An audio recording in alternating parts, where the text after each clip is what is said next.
तो वेलकम है दोस्तों। देखिए, आप लोग जितने भी लोग ऑर्गेनिक फार्मिंग को रखे हैं, ठीक है, सेमेस्टर 1 में रांची यूनिवर्सिटी के हैं।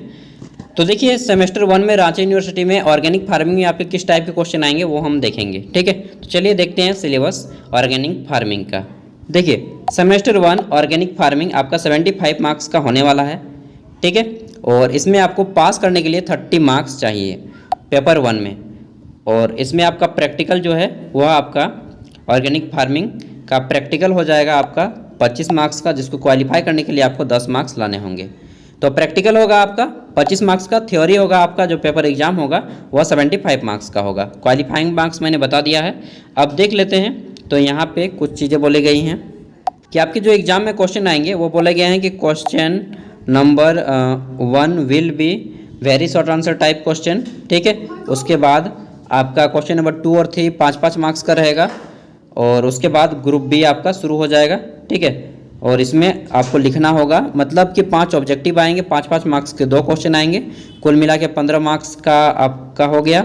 क्वेश्चन नंबर ग्रुप ए में question number 1 5 objective, 2 number question 5 marks का रहेगा, 3 नंबर क्वेश्चन 5 मार्क्स का रहेगा। और ग्रुप बी शुरू हो जाएगा। ग्रुप बी में आपके जो है 15 मार्क्स वाले किसी 4 प्रश्न का आंसर करना होगा, ठीक है। तो 15 चौके 60 इस तरह से आपका हो जाएगा। अब देखते हैं। तो यहाँ पे इस तरह से एग्जाम में पूछा जाएगा, क्वेश्चन आएगा, ठीक है। अब देख लेते हैं। आपको 4 चैप्टर पढ़ना है, यानी कि 4 यूनिट पढ़ना है। पहला है आपका एग्रोनॉमी, ठीक है। एग्रोनॉमी, यार मैंने इसको हिंदी नहीं किया है, 1 मिनट में हिंदी कर लेता हूँ, ताकि बहुत सारे बच्चे जो हैं हिंदी में पढ़ना पसंद करते हैं, ठीक है। तो चलिए मैं इसका हिंदी कर लेता हूँ, थोड़ा सा वेट कीजिएगा। तो चलिए मैंने इसका हिंदी ट्रांसलेट कर दिया है, लेकिन क्वालिटी बहुत ख़राब है, ठीक है, इसलिए मैं पढ़ के आपको बता दे रहा हूँ। और आप लोग मैक्सिमम जो बच्चे हैं हिंदी के ही हैं, ठीक है। तो चलिए देखते हैं आपको किस टाइप के क्वेश्चन यहाँ पे आएंगे। देखिए, मैंने पहले तो बता दिया, क्वेश्चन 5 ऑब्जेक्टिव आएंगे, 5-5 मार्क्स के 2 आएंगे और बाकी सभी 15 मार्क्स के रहेंगे, ठीक है। अब देखते हैं। तो आपको 4 चैप्टर पढ़ने हैं। पहला चैप्टर है आपका जैविक खेती। इसमें आपको पढ़ना है कि जैविक खेती की अवधारणा क्या है, जैविक खेती की विशेषताएं बताएं, फिर जैविक खेती का महत्व क्या है, फिर जैविक खेती और पारितंत्र खेती क्या है, इनमें अंतर क्या है, ऐसा पूछा जा सकता है। जैविक खेती के क्षेत्र कहाँ कहाँ हैं, आपको पूछा जा सकता है कि भारत में जैविक खेती का संभव, ठीक है। इससे रिलेटेड क्वेश्चन आएंगे इसी तरह से।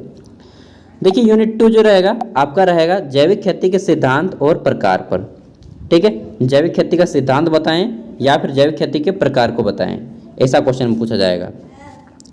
और उसके देखते हैं। तो यूनिट 2 आपका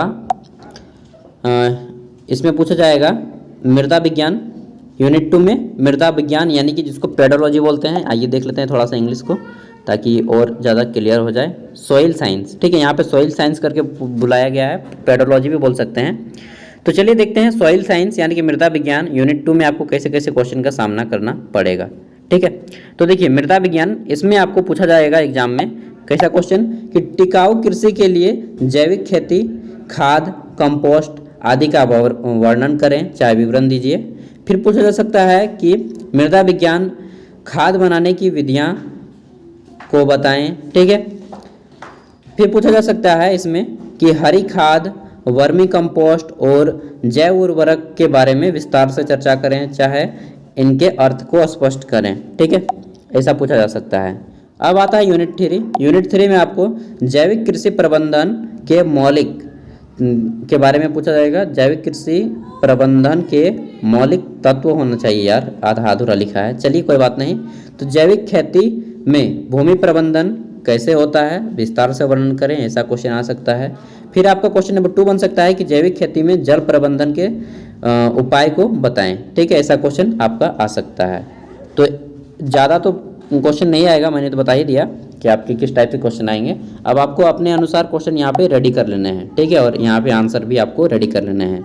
फिर पूछा जा सकता है कि जैविक उत्पादों का प्रसंस्करण, लेबलिंग के बारे में बताएं। जैविक उत्पादों का प्रसंस्करण, ठीक है, और लेबलिंग के बारे में बताएं। और इसका यूनिट 4 का चैप्टर का नाम मैंने बताना भूल गया, कटाई उपरांत प्रबंधन।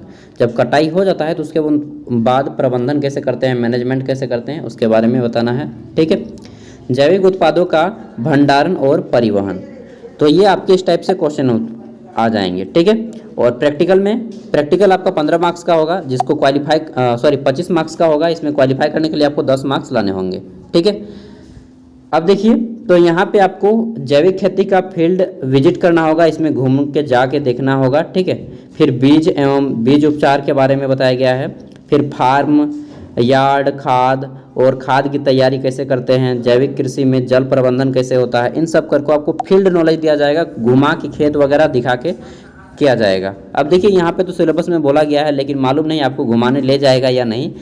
देखिए, अगर जाएगा तो बहुत अच्छा रहेगा, क्योंकि आपको इससे आउट ऑफ नॉलेज की भी जानकारी मिलेगी। और दोस्तों, इसका PDF का लिंक आपको वीडियो का डिस्क्रिप्शन में मिल जाएगा। मैं कहूँगा एक बार आप अच्छे से इंग्लिश को देख लीजिएगा, क्योंकि इंग्लिश जो है अच्छे से क्वालिटी से बनाया गया है। इसमें आपको फिर से मैं थोड़ा सा बता दूं कि एग्रोनॉमी पढ़ना है, फिर सॉइल साइंस पढ़ना है, ठीक है। फिर fundamental of organic farming management पढ़ना है, फिर आपका पोस्ट हार्वेस्ट मैनेजमेंट पढ़ना है। ये 4 ही टॉपिक पढ़ने हैं, ठीक है। तो इंग्लिश और हिंदी दोनों में क्लियर हो गया। बहुत से लोग बोल रहे थे कि यार भैया आप हिंदी में नहीं बताते हैं। चलो दोस्त, हिंदी में बता दिया। वैसे भी मुझे इंग्लिश में उतना ज़्यादा इंटरेस्ट नहीं है, क्योंकि मैंने भी शुरू से ही सरकारी स्कूल में पढ़ाई किया है, ठीक है। मैंने अपना ग्रेजुएशन पोस्ट ग्रेजुएशन सब सरकारी स्कूल से ही, हाँ मतलब क्या बताएं, सरकारी से ही किया है। तो चलिए, जितने भी लोग हैं, सरकारी प्राइवेट में ज़्यादा भेद नहीं होता है, बस आपके पढ़ने की फेर होती है। और इसका PDF का लिंक वीडियो का डिस्क्रिप्शन में मिल जाएगा। आपके रांची यूनिवर्सिटी के जितने भी दोस्त हों उन तक वीडियो को शेयर कर दीजिएगा, ठीक है। मिलते हैं अगली वीडियो में, तब तक के लिए बाय। और इसी तरह से मैं आपको गाइड करते रहूँगा। Thank you for watching this video. कुछ भी डाउट हो तो कमेंट में पूछ लेना, ठीक है।